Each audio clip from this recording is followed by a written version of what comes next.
Hello and welcome to The Agenda with me, Graham Hughes, and Phil Morehouse. How you doing, Phil? Hello. You all I'm right all this right. week? You okay? Yeah, good. Yep. I'm just putting my Graham Hughes name up. There you go. Politics Social. Big shout out to all of our friends in the chat, our socialites in the chat. We've got Diz, we've got Martin, we've got Ivan. We have got who else in there? We've got Saz in there as well. It's a bit hard to read everyone's. Billy Kershaw. It's a bit hard to server. Hi. It's just a bit hard to read people's names because it's all reverted back to the at names rather than your actual names, which is annoying. But whatever, or nicknames. So if you'd like to join our friends in the chat, if you'd like to actually have a say while we are recording the show live, just hit the subscribe button and wait for approximately 1 minute. But don't be a troll. Okay, that's the only rule. In everyone rule, don't be a troll or a bigot. It's the same thing, really. So, Phil, today we've kind of avoided talking about this for the last 6 months, but I think we need to just talk about it now. This is the new party that was launched earlier in the year by Zara It hasn't Sultana. launched yet. The new party, which was announced earlier in the year, to the shock of Jeremy Corbyn, who responded almost immediately with, "I wasn't informed of this." And then it all kind of went downhill from there. First of all, they couldn't think of a name. And they went, no, this is actually a good thing that we can't think of a name. It's a good thing. And then there was a big fallout last month between Zara Sultana and Jeremy Corbyn, with Zara Sultana threatening to take Jeremy Corbyn to court and accusing him and the other members of your party of misogyny. Which they basically admitted to. Yeah. So to take people back to what happened. So she'd basically said that on this working party policy group, there were no women with votes on it, right? It was all men. Wow. And they tried to counter it by saying that there was going to be policy groups amongst the grassroots, make your own policy groups amongst the members, and that'd be fairly evenly balanced. Which was basically a distraction because it's like she weren't talking about that. She was talking about the actual policy group. Yeah. So the fact that they addressed it but didn't refute it is a. If you address something and don't refute an accusation, it's an admission. So it's sexist. It's a sexist group of men. Yeah. So I saw a clip of Zara Sultana. I think she was on Pod Save the Queen or whatever it's called. Pod Save the UK, and she was asked specifically about what's the difference between these people in your party and the Greens, and the main things that she pointed out was that your party would not recognise Israel as a state, and that they wanted to pull us out of NATO. Now, I don't know about you, Phil, but I don't know anyone who thinks right now, with Putin doing what he's doing, right now is a good time for us to pull out of NATO and leave Latvia, Lithuania, Estonia. What's interesting, I mean, something she didn't say there, a difference here, right? Not with the Green Party, but so she said specifically that they shouldn't recognise the state of Israel because of genocide. But if you ask them what we should do to support Ukraine, they say we should open up dialogue. Well, we have a dialogue with Russia. We always have it behind closed doors, but open up a dialogue with Russia. So she says we shouldn't even recognise the Israeli state because of genocide, but we should not only recognise the Russian Federation, but instead of supporting Ukraine to defend itself, we should instead try and talk to Russia. How do you tie those two things up and still remain serious? Mr. Hoopski saying, you say your party is damaging the left in so many ways. McSweeney and Labour Party did that. Well, the difference is, most people aren't interested in politics. They're not taking an active role every day to read the political papers and to find out what's happening. They just get broad strokes. And 99% of the people who aren't interested in politics have never even heard of Morgan McSweeney. And also, how have they damaged the left? Again, what is the left? You have to keep coming down to this. What is the left? The left, let's talk about this. Is about the state managing things, right? So there's been increased nationalisation in the defence industry, in the healthcare, energy, transport. There's been £100 billion extra public spending, so we're no longer in austerity territory. even today, I mean, people will keep going on about, and it's like they'll keep going on about the winter fuel allowance thing and the PIP cut things. It's like that was an attempt, but it's not gone through, right? So, and in actual fact, the news today is, as I was saying for ages, the PIP things are being boosted. Like people on PIP are in a better position with Labour. You've also had an above inflation boost to public sector pay. First time, God knows how long. Minimum wage, you do sometimes get above inflation boost minimum wage, even under the Tories, but nonetheless, there was a big boost to the minimum wage. Boost to pensions, which is sort of baked in with the triple lock anyway, but nonetheless, you know, that's still an increase in incomes for some of the people that are on the lowest incomes. They've been rebuilding schools. Yeah, but remember, it was 2 years ago that it was in the news that these RARC building schools were falling down. And even when they were falling, the reason they're falling down is because they'd got to the end of their life, beyond the end of their life, and the Tories, they should have rebuilt them before they started falling down. But even when they fell down, they didn't rebuild them. They just said, well, get some like porter cabins and put them in your playground. Yeah, Phil, but the problem is, you're the only person who knows this.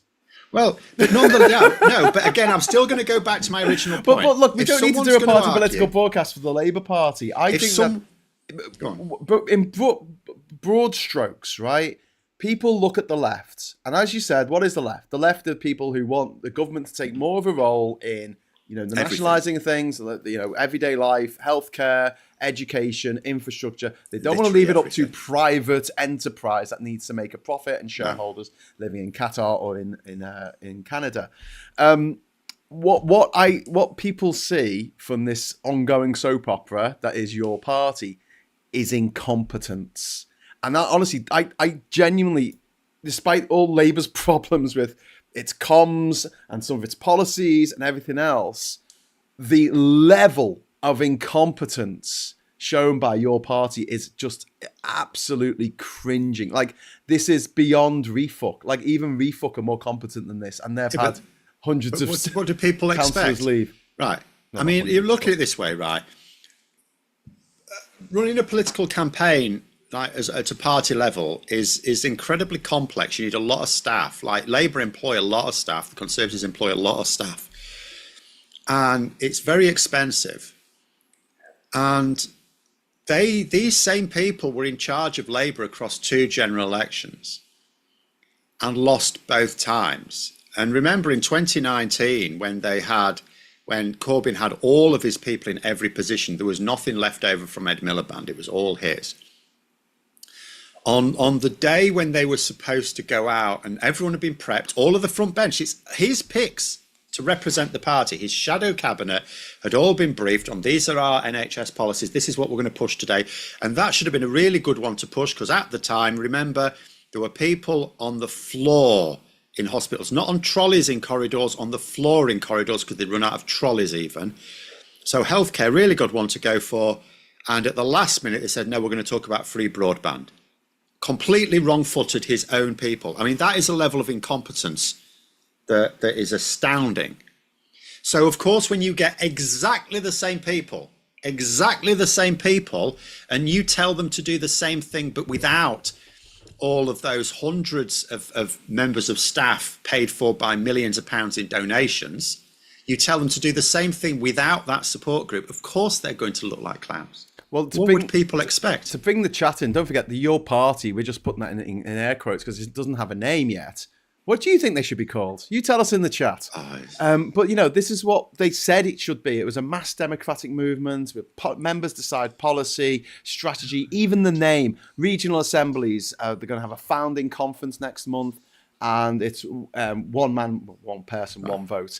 But this is like... Can I just pick on that one thing? Yeah, go on. So when you talk about members are going to decide things, the members are going to decide nothing. The members are going to think they're deciding. I will take you back to 2019 when Jeremy Corbyn, who is the undisputed leader of this group, by the way, I don't know if there's a Stephen Miller in the background, but Zara Sultana is not the co-leader. Let's just be clear about that. That has gone.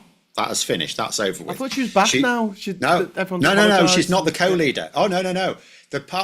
Although the party hasn't had its founding conference yet, it exists as a legal entity, and Jeremy Corbyn is the named person in charge of it. There's no, and you can have I'm sorry, of a physical entity. You can have a co-leadership situation. I've got to stop you there, just because Just Click Approve 92 has given us the name for the party. He's saying it should be called Jezbollah. So anyway, back to 2019, right? And Labour conference. Labour, of course, people go along there and they debate motions and stuff like that. And it's fine. It's all normal. The party leadership doesn't have to adopt them. They decide their own policy. But people have discussions, and don't really have debates, but people go up there and they present a motion, right? And they explain their point, and then people vote on it, and blah, blah, blah, blah. And there was one particular point where they were sorting out their Brexit position, and the conference were going to vote for something, and Jeremy Corbyn didn't like it. So he went out on stage. This was not a normal part of the procedure. He went out on stage and he basically said to them, I don't want you to vote for this thing, right? And they all cheered his name and they did exactly what he wanted. That is not the sort of person who wants members to decide things. Now, I'm not suggesting that it's a good idea to let members decide policy anyway, because they don't get to look at all the detailed policy, documents and if it's a few quid to become a member, you can get billionaires gaming the system. Exactly. Like you did perhaps in 2015 when he became leader of the Labour Party in the first place.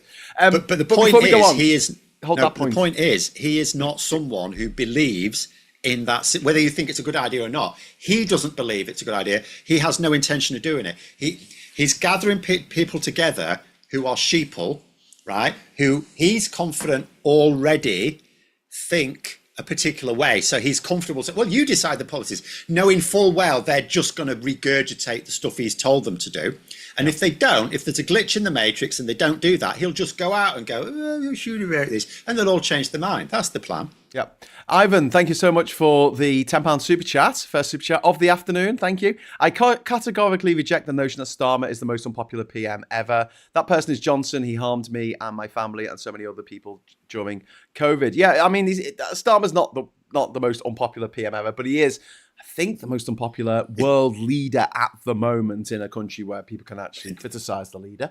But also with Johnson, yeah, I hate Johnson with every cell of my body. However, he is still popular. I mean, I think I saw that he was the third most popular prime minister after Winston Churchill and some other twat. So yeah, was that on Conservative Home? No. It was a YouGov poll, I think. Is it? Yeah. Was it an actual YouGov poll, or was it just their daily thing where anyone can just click in? I don't know. Because they do those as well. Tony Blair, it made me laugh. It made me chuckle because Liz Truss had 11% of people approved, whereas Tony Blair had 12%. So you had a woman who was in charge for 44 days, and she had. That sounds like their shop window thing. So what YouGov have on their site, you can go on this thing where you just click on like a daily pick on fit, but it's not like there's no like stratification of it or anything like that. So it's not a reflection of the public. It's just a reflection of people who go on, and inevitably, people who are charismatic, people go on to like click on them, and if you're more technocratic, I mean, I'm not saying Starmer's popular. It's not popular at all. It is YouGov. It's Winston Churchill, number one. Number two, Bobby P. So that's not Bobby a poll. Peel. Number three, Boris Johnson. Number four, David Lloyd George, for whom English was a second language, ladies and gentlemen. Yeah. But that's not a poll. Five, that's Margaret the people Thatcher. who go on each day and just click on it. Macmillan. So it's not representative of the. Okay.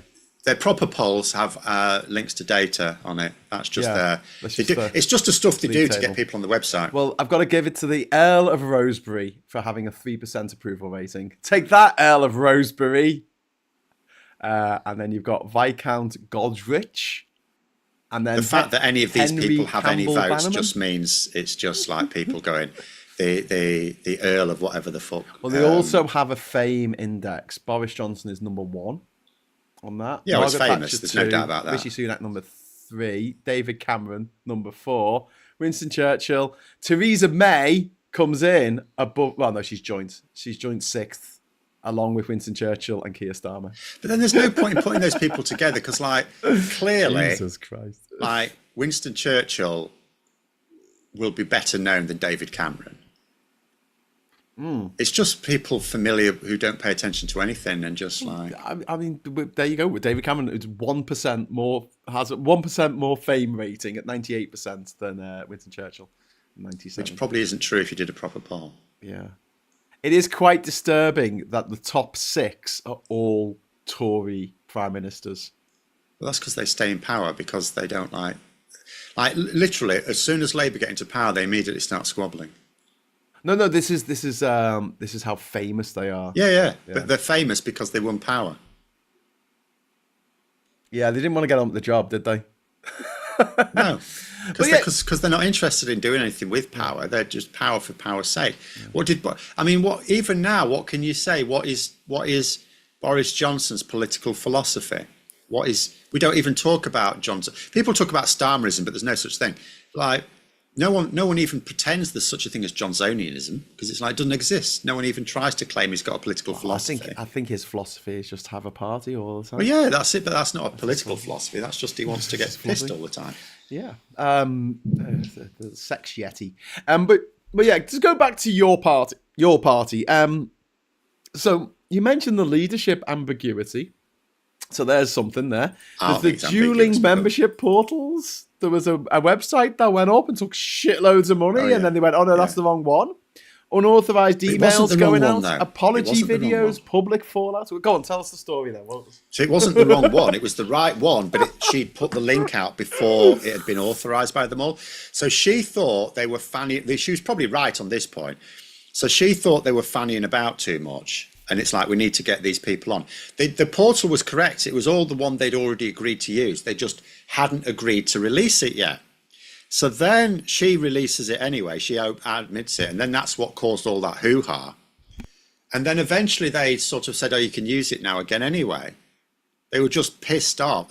And she was probably in the wrong on that. You know, at the end of the day, if they've agreed that they're all got to authorize these things before it happens, then fine. But she would have just thought you're just spending all your time sitting around a table talking bollocks. It's like, have you ever met them before? And she wanted to get things moving. So she's been the driving force behind this from the start. If she didn't want to do it, then the whole project wouldn't exist. Because as we know from those WhatsApp leaks, Jeremy Corbyn wasn't convinced by it at all. He wasn't convinced. It wouldn't actually exist without her. And yet she's now going to play. And I'll tell you something, she'll play no role in it. She will play no role in it. She's going to be a candidate. That's her reward. What she's done, she burnt her bridges with Labour. She can't join the Greens because she's her ego's too much. She can't lead the Greens, so she don't want to join it. So she's basically got nowhere left. She can't win an election on her own. Yeah. So she's now had to she's just had to toe the line. She's going to be at best a figurehead. She's their Lee Anderson, right? She is their Lee Anderson. She's just going to toe the line in return for having half a chance of winning her seat at the next election. And hoping that they'll give her a tastier seat because her own is not that nailed on to win as a non-Labour candidate. She wants to have a go at Shabana Mahmood's seat. That's what she wants. She said that. Yeah. So she's not confident winning her own seat without a Labour rosette. But the sheer incompetence of it all, the surprise co-leadership announcements, which seem to take, Jeremy Corbyn by surprise, the holding name, your party. I mean, just call it your party. Why do they? It's fine. It's fine. It's not fine. It's not fine though, is it? Why? Shit. Well, it's only as shit as the Greens or Labour. No. Labour sounds awful. Labour sounds like hard work, or you're about to give birth. But that's what it's for. Bollocks. It's supposed to be the party of workers. Can't even that's spell what it it is. in Australia. They drop the U. But you know why that is. The Greens is because they don't talk about it much these days, but they started off supposedly as an environmental group. They were the People's Party, which I think is a better name. What about the I Love Madagascar Party? Come on, that's a great name for a party in Madagascar. King Julian Party. It's better name. Reform. It's honestly your party. I think. I think it's quite clever. The only time I've ever had sympathy for Zara Sultana in this whole thing was one of two times. And the first was when she was going mad at everyone saying, stop calling it the Your Party.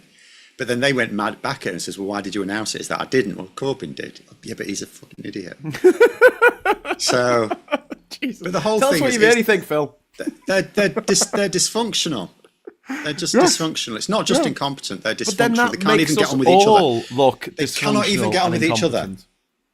There's a good chunk of their support got pissed off at Corbyn for being a Zionist. Yeah. Because he doesn't want Israel to be destroyed. Yeah. He's not in favour of the destruction of the Israeli people, which makes him a Zionist, which I suppose technically it does. But nonetheless, he was pilloried for it. So there's been a reconciliation, hasn't there, since last month's blow up? No, there hasn't been a reconciliation. What has happened is Zara Sultana has been told, for the sake of the party, I will. Yeah, well, for the sake of her seat, she's going to behave herself now because she cannot win as an independent. She can't go back to Labour, and she don't want to go to the Greens, and she probably wouldn't win with the Greens either. So. Well, I've heard that they're having a meeting next month. Sorry, the conference that they're putting together. Yeah. Apparently, the people who joined the wrong portal are being told to bring proof that they joined the wrong portal. I don't really. Anyway, Ivan, thank you very much for the super chat, Ivan. Ivan is being very generous today. Thank you, Ivan. With Corbyn and Polanski, I don't like either, but if I was forced to choose, I would have to choose Corbyn. I don't go into cult of personality at all. At the end of the day, you don't get to choose either. You get to vote on a candidate. Yeah. And you vote for the one. Well, however you like, but I vote for the one that is of the credible options, the one that is most likely to be the worst option. I've never voted. So if I was in a seat where it was between Jeremy Corbyn and Reform UK, I'd vote Jeremy Corbyn in a heartbeat. If it was in a seat where it was Zack Polanski and Reform UK, I'd vote for Zack Polanski in a heartbeat. For me, it's just like there's two people in this race. Which is the one that is best or least worst, however you want to look at it? I tend to be more optimistic. Which one is best? And it's really that simple for me. Yeah. Sfax is saying your party is about as meaningless as Good Things Party or Make Things Great Party. I think they're great names for parties. Good Times, that's what I call my party. Graham Hughes was Good Times. That was it. That's it. That's the name of my party. Or Biscuits. It's an attempt to make it feel. It's an attempt to make. That. I mean, it taps into something that is, like people want a sense of agency, which is something that, Labour are not giving people that sense of. So it's tapping into that. They understand enough to know that what people want is a feeling of agency. And it's like saying, well, this is the party. This is your party. You will be running it. You'll be deciding what goes on. But they won't. It's a con. It's like Democratic People's Republic of Korea. It's like, well, the Korea bit's sort of right. Yeah. Gallifrey Ren's having to ask, for the trans community, how do we vote for the least worst when only the only two who claim to have our backs are Corbyn's lot and a hypnotherapist? They don't. Corbyn's lot don't even claim that. Zara Sultana claims it. Corbyn's lot don't. Yeah, for trans issues, you're really basically screwed. The only one that supports trans people, really, as far as I can tell, in England, is the Lib Dems. The Green Party say they do, but I would say, what have they done for trans people? Nothing. What have you done for us lately? Well, I mean, the Good Law Project's been doing a lot of good this week. They've been smashing out the stupid Lord Lady Kirshner, dickhead, from the leader of the Equalities and Human Rights Commission, who put out this ridiculous statement. They got battered away. And, exactly. It is a nonsense, their position they're in. And they've also won the. They wanted to make it so that in order to get a gender recognition certificate, you had to be sterilised, which is like fucking eugenics or something. I don't know what the fuck is going on there. Anyway, that's been backheeled by the High Court. That told them to fuck off. So the couple of losses this week to the transphobes, which is good because you got to take every win that comes along. Dave Scallies is suggesting the party for my party. That is a great name for a party. I'm honestly thinking now.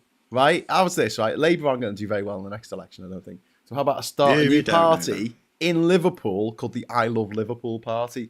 Who's not going to vote for that?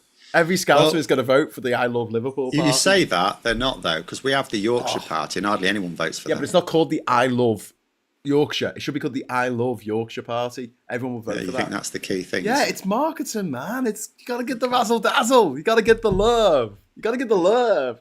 Anyway, so let's get back onto your party. Oh my God. No, I don't think it's going to come down to a choice between Corbyn and Polanski. But whereas I was arguing last week that I think that Polanski could be a force for good in terms of pulling the Overton window to the left, I think that your party, if they do anything, it will push the Overton window more to the right, because people look at them and go, these people represent the lunatic left. Oh my God, they're dysfunctional. Oh my God, they're incompetent. Oh my God, look at all the infighting. They can't agree on anything. Imagine a country run by people who can't agree anything. And that does not help the cause of anyone who regards themselves as progressive. Do they claim to be progressive? No, I'm talking about people who claim to be progressive, like me. I claim to be progressive. Yeah, but I mean, you know, if you're saying it reflects badly, do your party claim to be progressive? Yes. Do they? On what? Yeah. On Israel, they think that Israel should be. But that's nuked. that's not not progressive. That's not for us. On Ukraine, they think that should be nuked by Putin, because Putin's a good man. But none of that's got anything to do with this country. Oh, progressive surely means like the society in the country who wish to hold power. Yeah, I don't really know, because I can't see what the beyond the Palestinian flags. I can't. Like we don't get to decide Israel or Ukraine's laws or Russia's laws or anyone's laws apart from in this country. Yeah. Well, this is the other words that have been used quite a lot to describe what's been happening in the last 6 months with this party. Student politics. And I go back to my days at Manchester University, where I'll be sitting there. What was the name of the physics hall? What was the physics? It was the Rutherford Lecture Theatre or the Schuster Building. Yeah, the Rutherford Lecture Theatre. I was in there on a Thursday morning, waiting for me politics module, whatever the fuck it was. And someone would come out and they'll say, I am going, vote for me to be General Secretary. What? No, we moved about. We weren't just in the English building, or there wasn't a politics building, so we just moved around like crazy people. I had something in the maths building at one point. That was a horrible building. I had 6 buildings. It is. Anyway, they had to bolt the windows at the top because people would chuck themselves out there. Yeah, I'm not surprised. It was horrible. Sick building syndrome. Anyway, so people will come in and say, vote for me to be General Secretary, and I will stop NATO aggression in the South Balkans. And I'll be like, no, you won't. And this is how it feels. This is just but then they say, oh no, but we haven't got any policies yet because we're waiting until we have this meeting next month and we're going to decide everything, and it's going to be decided by a popular vote. So 51% of them they're just making their members look stupid then. So because you think to yourself, see, then you'd sort of ask, so you ask a person who's joined this group, right, and you say to them, why have you joined it? Oh, to do this thing. But they haven't promised to do that thing. So if they haven't got any policies, they're not promising anything, are they? Well, when you go to the Labour Party conference, you have delegates who are there as representatives of local government, national government. They have the CLPs and the unions and stuff. The unions.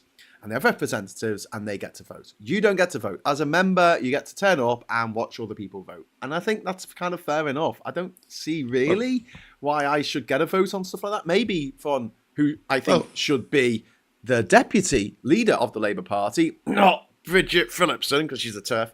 I'll have a vote for that. But then when it comes down to policy, I think that should be, led by the delegates who have been sent by us. Well, they don't decide the policy either.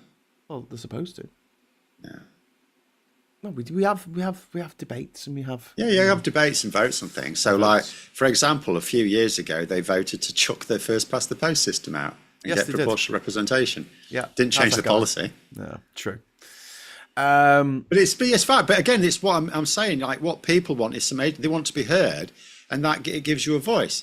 You can't let like at the end of the day, if you're going to be serious, you say to yourself, oh, you're going to form this policy, so you're going to work it all out. It's all in detail. You've done lots of research and stuff like that. Oh, yeah, because you don't sound serious otherwise. Yeah. So the minute you say that people who've done zero research on this thing should decide policy, you're not serious.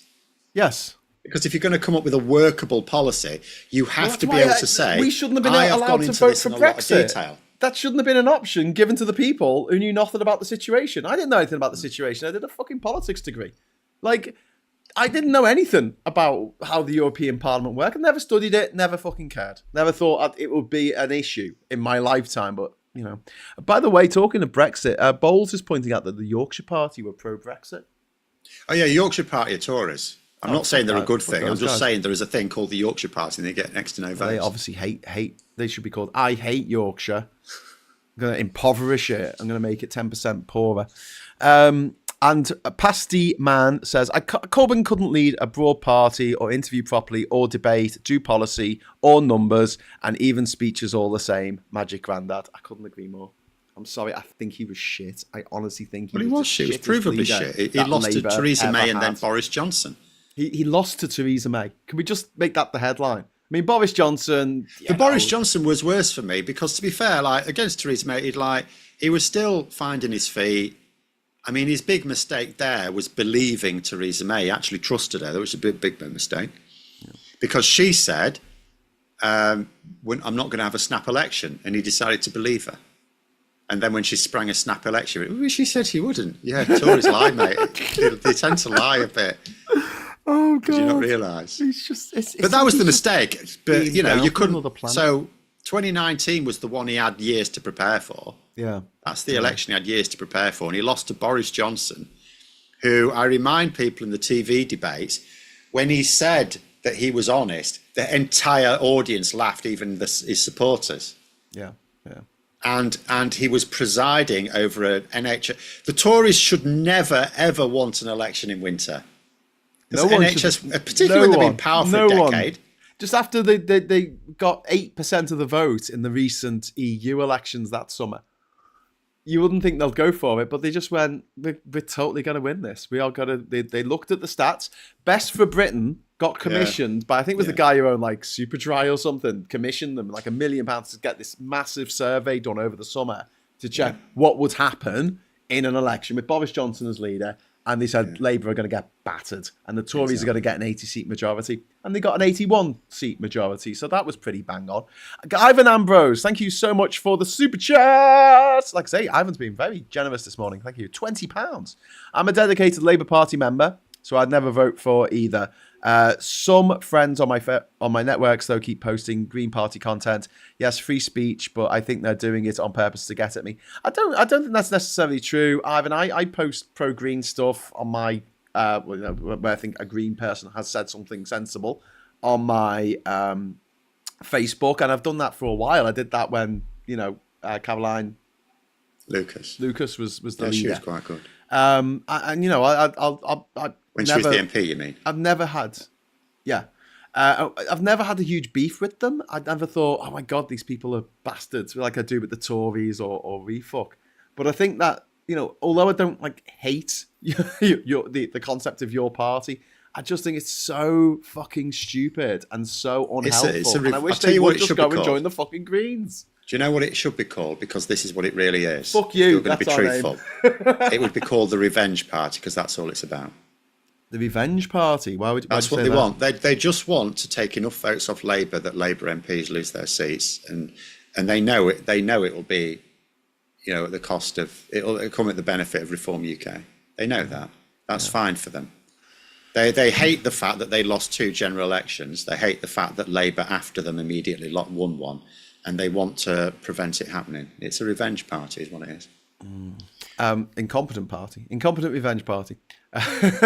Well, I mean, I hope it's, the incompetence is actually a benefit at this point because it's not even intended to do any good.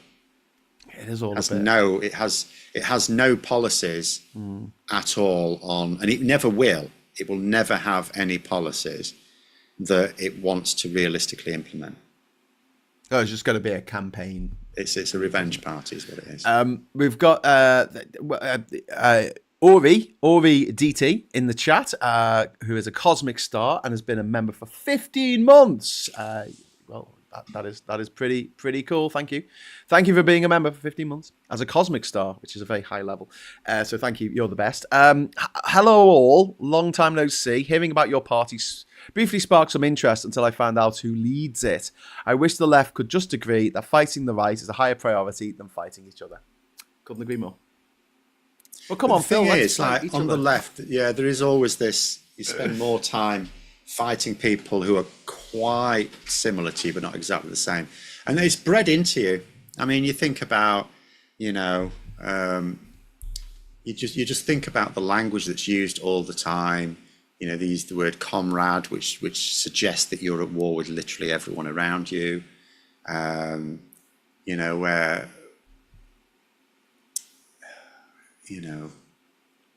Where cowards flinch and traitors sneer. Again, everything is the language of there's enemies all around you. That's from the Red Flag. They sing that at the Labour Party conference, and it's the tune of "Oh Christmas Tree, Oh Christmas Tree."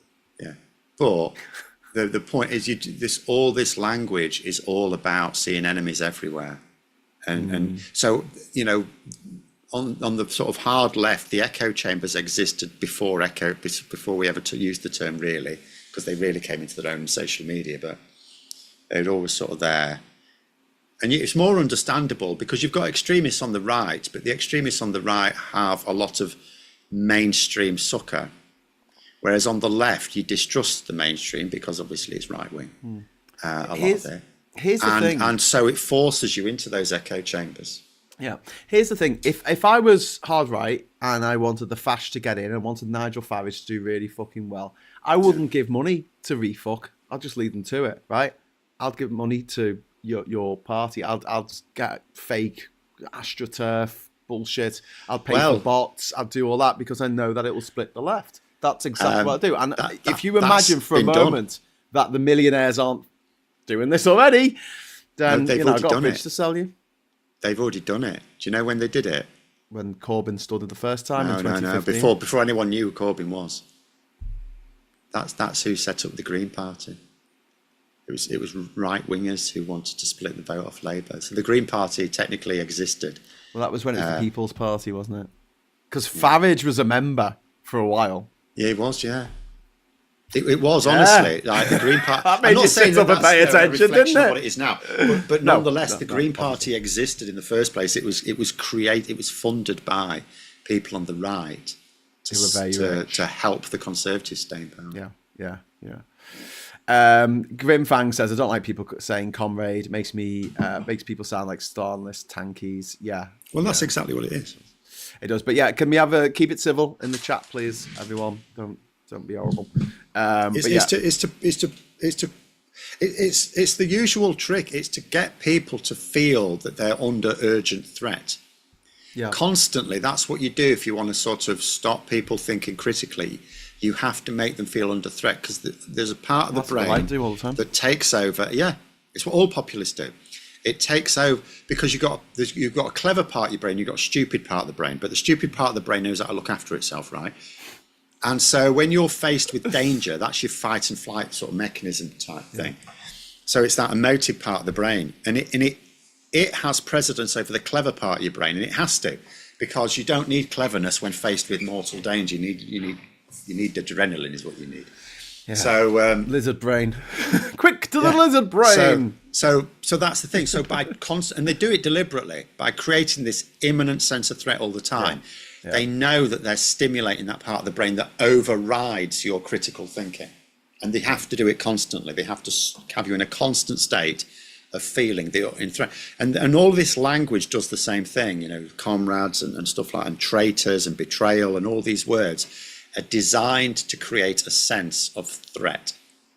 Yeah, exactly. So we should move on now. We've got 20 minutes left because I want to talk about China and the Chinese spy case that collapsed. The two Christophers who were accused of spying for China, but then it turned out that China's actually our friend. So are they real spies? Can you spy on a friend?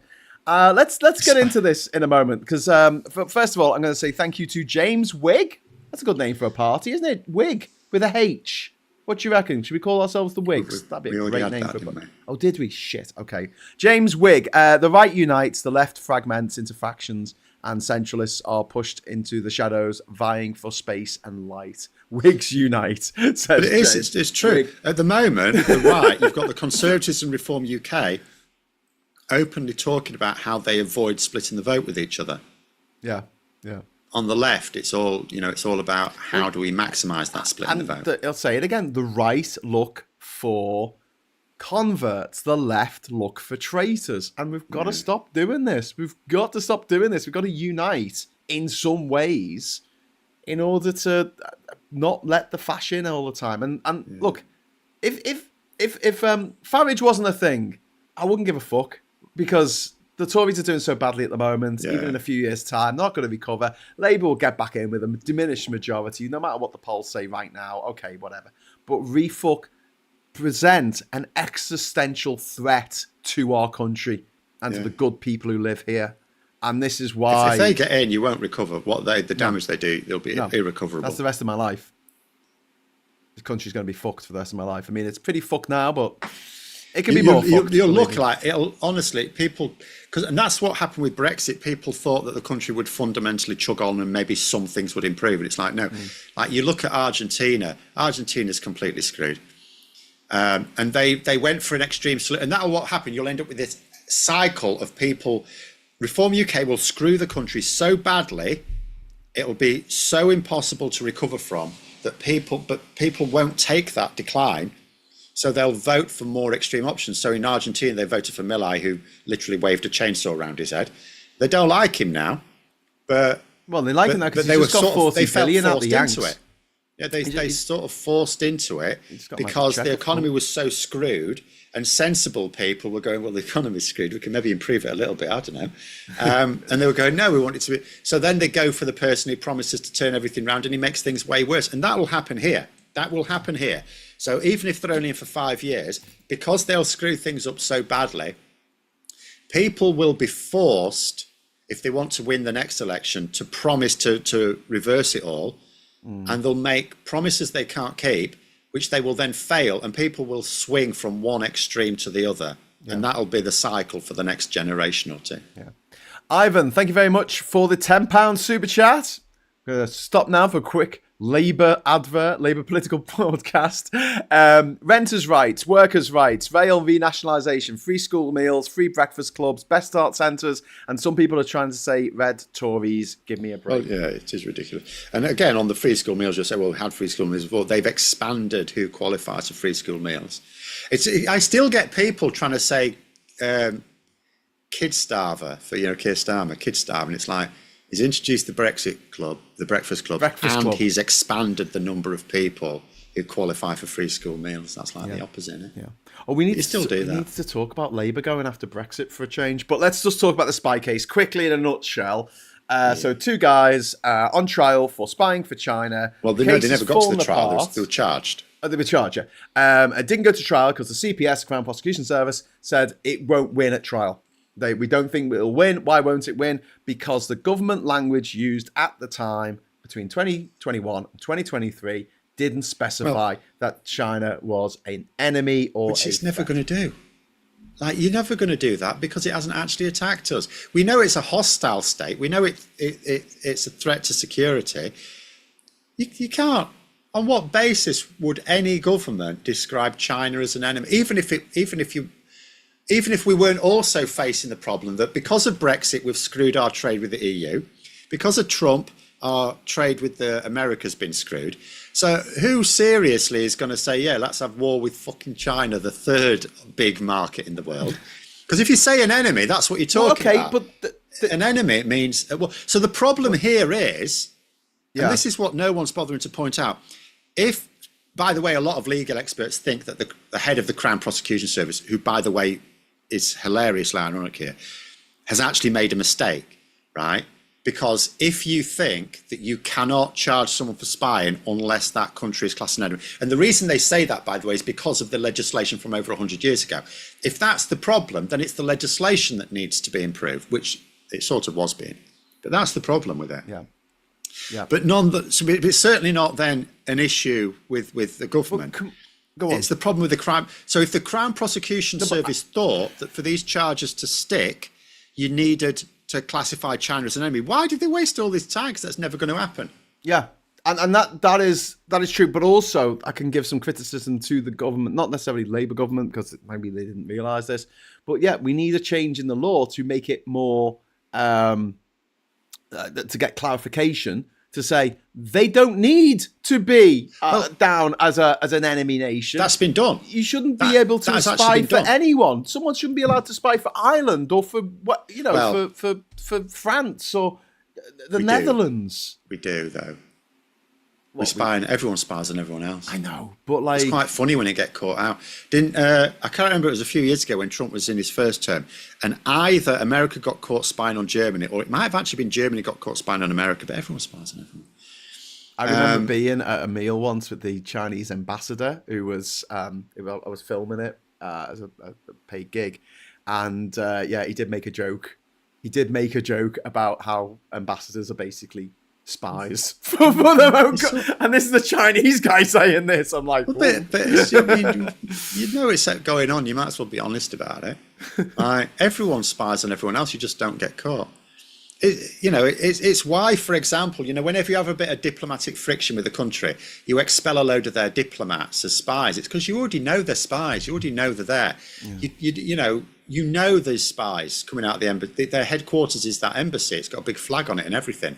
You just you don't kick them out of the country for being spies, because everyone's a fucking spy. You just stop them spying on you. You just don't let them into your own sensitive areas. But it is a complete nonsense. But the CPS thing was hilarious when I found out that the head of the Crown Prosecution, the DPP now, Starmer used to be DPP, the one now, Stephen Parkinson.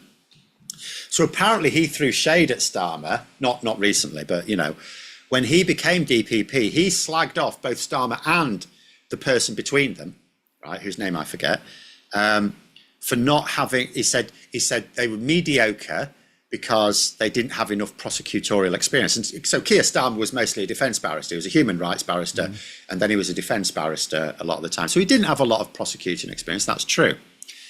But you think to yourself, so this Stephen Parkinson thinks he's the dog's bollocks, right? Because he's got all this experience, so he's going to be a great DPP. And I think to myself, well, okay.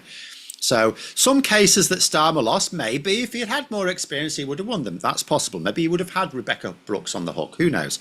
But nonetheless, Keir Starmer as DPP increased massively the number of rape convictions. He went after journalists over the phone hacking scandal and managed to bring down an entire paper. He went after MPs with the expenses scandals. He was the first one to go after the grooming gang. So he's actually got a bit of a record as DPP, right? This Stephen Parkinson, who's supposed to be like the prime example of a great DPP, he's going to be famous for messing up a spy case, because no one really thinks he's made the right decision. Yeah. No, all the experts, I'm not talking about general commentators, the experts are in one of two camps. They're either thinking, why have you persisted for this long if you think without China being labelled an enemy you can't win, because you were never going to get that?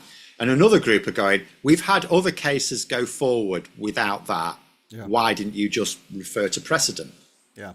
Okay, we've got another super chat in from Ivan. Ivan, thank you so much, sir. I think you've built up to a mega chat, actually.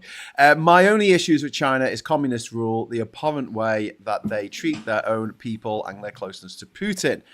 And Tim Ballum, also with a super chat in there for £5. I would suggest you watch Art of Law's video where he explains it in full. They were about 5% short of a prosecution. So he just said, a sandwich short of a picnic. Yeah, but that's what he said. That's not. I don't need to see a video for that. He did a select committee appearance. That's what he said. Yeah. But he hasn't explained how he arrived at that figure. Kirsty McTeer, thank you very much for the £2 super chat. Labour, trans segregation, genocide for trans kids. Yeah, look, I completely get that there is shit going down in Labour at the moment, which I just can't get my head around. As we keep pointing out on this channel, there's no votes to be made by being horrible to trans people. And you can lose them. There's votes to be lost. There's no votes to be made. And I'm Kirsty, and for all the trans viewers, I'm so sorry for the shit that you're going through right now. It is completely fucking out of order. But it turns out 80% of the funding for anti-trans legislation and groups in America comes from the fossil fuel industry. Yeah. Do you know why? Because they want us all arguing amongst ourselves about trans people while they continue to destroy the planet. It's a weapon of mass destruction. And trans people are the canary in the coal mine here for the wave of fascism. Which was the first wave. In America now, they've already moved on to cis women. Yeah. They've actually now moved on to them. They're going to be restricting rights to vote as well as a load of other rights as well. Yeah. We're just a little bit behind the curve, but it's the same people. Well, literally, the people funding this in this country, it's the same people that are funding it in America. It's the same groups. I wanted to go on to something that Bolskov said, which is when China was admitted to WTO in 2001, the additional conditions stipulated pretty much pointed to espionage. Yes, but I want to come back to this because I wanted to talk about Brexit. Now, when Brexit was missold to the public, British public, we were told that we were going to trade with the rest of the world. I heard this thing so many times, and as someone who's been to every country in the world, it fucked me off more than you can possibly imagine, because I bothered getting off my arse and going to see these places and very quickly realised that they're not going to buy anything from us, right? That's not dissing these places. I had a great time everywhere I went, pretty much. I'm just saying that the people there, the average person in the street, would not be able to buy any Nissan Qashqais that we were producing. Like we make stuff for a bit of a luxury market, or at least a middle class market. We can't sell it to countries that don't have a fucking middle class. No, right? this is the point. I haven't gone anywhere, but I went through the economic data. So that is exactly right. Just like in America, like Trump's moaning about, we lost all this manufactured to China. No, you lost the cheap stuff to China. Yeah. America then carried on being the richest country and extended its position as the richest country by making high value products, services and goods, which it sells to wealthy countries. So there's only so many countries in the world can realistically buy what we produce. And if you add up, I did an exercise where I basically said, right, when we started to get the first few trade deals through, if we had the same sort of trade deals with all of the major countries, including China, which was never going to happen, and the United States, it would still not come close to replacing the trade loss with the EU. Not even close. Yeah. Tim Ballum, thank you very much to the £2 super chat. Mr. Robert Shaw explains it all in the video. So if you watch The Art of Law with Robert Shaw, how can he explain? I don't know. I don't know either. But what I'm trying to explain is watch it, the DPP hasn't himself explained. He hasn't explained. So how can someone else say why Stephen Parkinson made his decision? That's not pure speculation. I've read a lot of legal experts on this, including former DPPs. They're all confused. Yeah.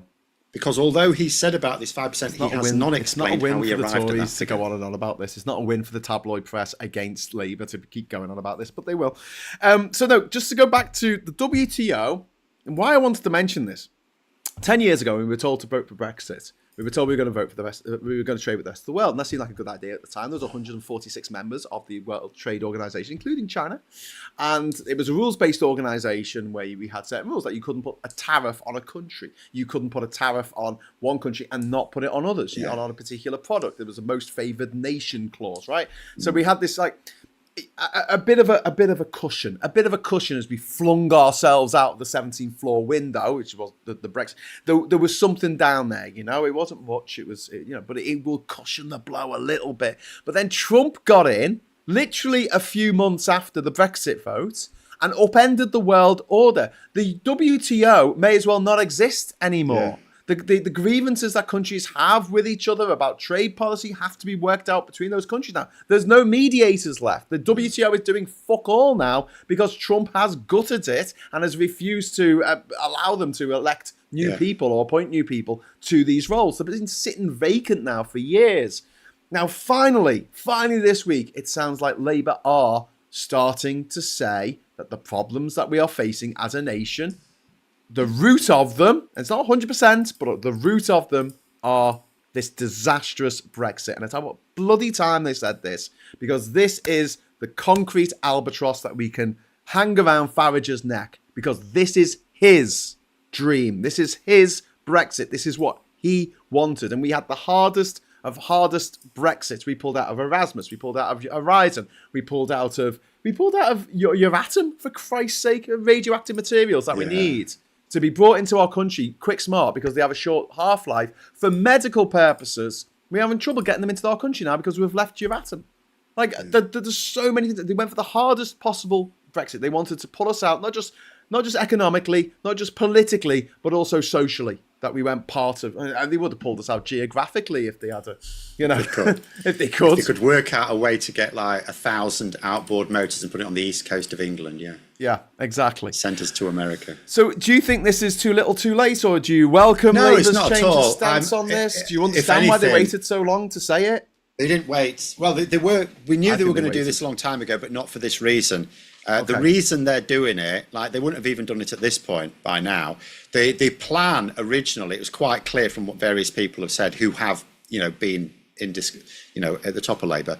Indiscreet. The plan appeared to be to do what they could. Like at the moment, they are already making some moves. So to do what they could while they fix the basic infrastructure of the country, and then start talking about it. So they didn't intend to do it this early. The reason they're doing it now, and I wish I knew what the specific discussions were, but I'm not invited. The reason they're doing it now is because it's a stick to beat with Farage. Now, I've done a video on this for this afternoon, but here's the big question. Because there's another, although they're talking about this elephant in the room now, there's another elephant in the room being hidden. And it is this. So if Labour, and it's a big if, because remember, their comms is shit, right? Just because they've decided to now openly attack Brexit doesn't mean to say anyone will hear it. But true. So let's say they do. So they're going on now. They're saying this has caused us massive problems. They've already talked about the fact that because we left the Dublin Agreement, that's one of the reasons why we've got problems with asylum, because people can come over here, claim asylum. For all we know, they've already claimed asylum in the EU, but we don't have access to the database, so we can't say no, you've already claimed, piss off. And then, but mostly the economy. They're going to link it to the whatever Rachel Reeves has to do next month. So that's they're going to, in fact, they're almost going to call it the Nigel Farage budget. But the inevitable question is, as soon as you start openly saying that Brexit not had some downsides, but actually created these massive social and economic problems, they're in power. So if a government says to you, this feature of this country is really holding us back, isn't it the job of the government to go, so should we remove it then? So does this mean that Labour are then willing to talk about, it's all right saying, oh, Brexit did all this damage, curses, dastardly scheme. It's like, so are we going to reverse it then? What happens when people say, does this mean you want to rejoin the single market? Yeah. So are they ready for that? It's all right attacking Brexit for the purposes of bashing Farage, but it leads to follow-on questions. Yeah. Because no government can say, oh, there's nothing we can do about that. Because that's not, people don't want to vote for a government that claims to have no agency when you've literally given them power. Yeah. Yeah. Bowles is saying, absolutely, Graham. Trump let the Airbus Boeing decision be made in Boeing's favour and then blocked staff being appointed to allow the WTO to function. And Sean is saying, my anger is at the Tories, Farage, but it's a lot easier to pull down the only people trying to govern the country. Tories look after Tories, stop, or you'll end up with Farage. Good point. But Just Click Approve says, bro, I'm suffering under Labour. You can't threaten me with a Farage. I'm sticking with the Greens. Fuck Labour. What are you suffering under Labour? And anyone trying to gaslight me on their awful policies. Well, if Just Click Approve is trans, then I completely understand. If on trans policies, absolutely. How a reform's better. People can vote however they like. I will just make that really clear.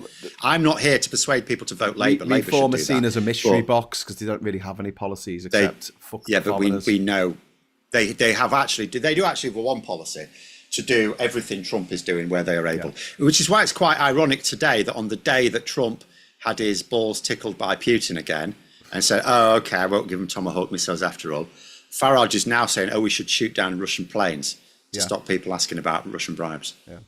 Ivan has dropped another £10 in the super chat fund, so I'm going to level it up to a mega chat. Thank you very much for the mega chat today, Ivan. You are awesome. As a Labour Party member, we are not all the same about Brexit. Most Brexiteers are horrible racists, but not all. We can't all tar all Brexiteers with the same brush. I have much higher priorities. Yeah. I mean, you don't have to. If you still support Brexit today, I think you've a fucking... The focus on Brexit doesn't... and Labour won't make it about that. The focus on Brexit will be about the impact on the economy and systems, such as asylum systems. Yeah. So they don't have to make it about anything like, anything like Farage that. boats. They don't have to make it about racism. They didn't. These boats weren't coming over before Nigel Farage told everyone to Brexit. And don't forget, the Brexit that they wanted was even worse than this. It was going to WTO. Let's go WTO. Remember that? Well, the WTO doesn't fucking really exist anymore like it used to. So if we went WTO, we would be absolutely adrift with no trade deal with the rest of Europe, no trade deal with any other country in the world. Even Boris Johnson panicked at that. He would not allow a no-deal Brexit because he knew it would be instantly ruinous. Yes. But then again, that's Boris Johnson. Because how do you trade? That's what's on his business card, isn't it? Boris Johnson, instantly ruinous. Oh, yeah. But, I mean, how do you trade with people when you've got no trade agreement? You are literally using and the thing is as well. So you think, because they used to say, we'll just have trade with the EU with WTO terms. They don't trade on WTO terms because the EU have got trade deals with almost everyone. Yeah. So they're the people coping. Like if you try and export something to the EU, if this is what we had, right? If it was WTO systems, the people having to check it all wouldn't know what to do. They don't know they're not familiar with the paperwork. We already had in 2021 quite a lot of hold-ups of things because there was going to be new paperwork as it was. But with they wouldn't have a clue. Yeah.